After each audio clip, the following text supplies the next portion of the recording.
بسم اللہ الرحمن الرحیم. السلام علیکم. Dear student of class 9th, I am your Islamia teacher Maimuna.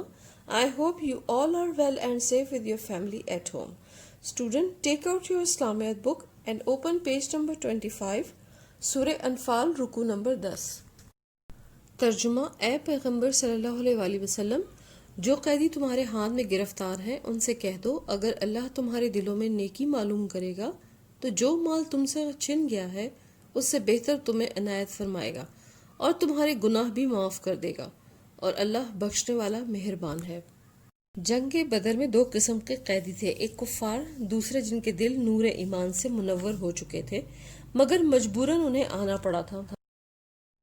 بدر کے قیدیوں کی ایک جماعت نے رسول صلی اللہ علیہ وآلہ وسلم سے عرض کیا، ہم تو مسلمان تھے، مجبوری کے زیر اثر آئے تھے، ہم سے یہ فدیہ کیوں لیا جا رہا ہے؟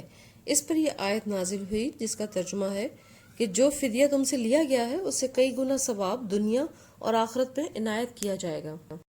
یعنی مال کے ساتھ اللہ تعالیٰ نے بخشش کی بشارت بھی عطا فرمائی ہے. اور اگر یہ لوگ تم سے دغا کرنا چاہیں گے تو یہ پہلے ہی اللہ سے دغا کر چکے ہیں تو اس نے ان کو تمہارے قبضے میں کر دیا. یعنی ایسے قیدی جو فدیہ دے کر یا مفت قید سے چھوٹ کر بد عہدی کریں تو عہد شکنی کا وبال ان پر پڑے گا. اور جو لوگ ایمان لائے اور وطن سے ہجرت کر گئے اور اللہ کی راہ میں اپنے مال اور جان سے لڑے، وہ اور جنہوں نے ہجرت کرنے والوں کو جگہ دی اور ان کی مدد کی، وہ آپس میں ایک دوسرے کے رفیق ہیں.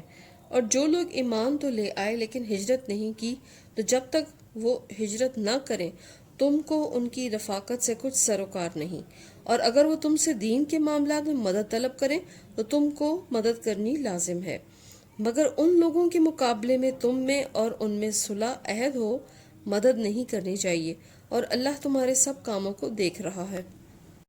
ان آیات میں ملت اسلامیہ کے مختلف گروہوں کا ان کی اپنی الگ نوعیت کے لحاظ سے ذکر کیا گیا ہے، اور ساتھ ہی ان کے باہمی دینی اور سیاسی تعلقات اور حقوق و فرائض کی نوعیت بیان کی گئی ہے. نمبر 1، وہ مسلمان جو مکہ سے ہجرت کر کے مدینہ آئے مہاجرین کہلائے. نمبر 2، جنہوں نے مہاجرین کو پناہ دی اور ان کی مدد کی وہ انصار کہلائے. یہ سب باہم دوست ہیں، ان کی دوستی کی بنیاد دین تھا، خاندان اور رشتہ داری نہیں تھی. تیسری قسم ایسے مومنوں کی تھی جو ایمان تو لے آئے تھے مگر اپنے خاندان اور رشتہ داروں کو چھوڑ کر ہجرت نہ کر سکے، تو ان کے ساتھ مذہبی اخوت تو تھی لیکن ولایت کا تعلق نہیں تھا. اگر ان مسلمانوں پر تشدد ہو رہا ہے یا ظلم و ستم ہو رہا ہے اور وہ مدد کے لیے پکاریں تو مدد کرنی چاہیے، لیکن اللہ تعالیٰ نے اس کے لیے ایک شرط عائد کی ہے کہ ایسے ملک یا قوم کے ساتھ جنگ نہ کرنے کا دوستانہ معاہدہ ہو چکا ہے. جہاں مسلمانوں پر زیادتی ہو رہی ہے تو پھر تم معاہدے کی خلاف ورزی نہیں کر سکتے. صرف مذاکرات اور افہام و تفہیم سے ان کی مدد کی جا سکتی ہے. اور جو لوگ کافر ہیں وہ بھی ایک دوسرے کے رفیق ہیں. تو مومنو، اگر تم یہ کام نہ کرو گے تو ملک میں فتنہ برپا ہو جائے گا اور بڑا فساد مچے گا. اور کافر بھی ایک دوسرے کے رفیق ہیں. اور جو مسلمان مکہ سے ہجرت کر کے نہیں آئے تھے وہ بھی کفار کے ہی حلیف کہلائیں گے. اگر مسلمان احکام الہی پر عمل نہیں کریں گے تو پھر ملک میں بہت زیادہ فتنہ، خون خرابہ، فسادات پیدا ہو جائیں گے.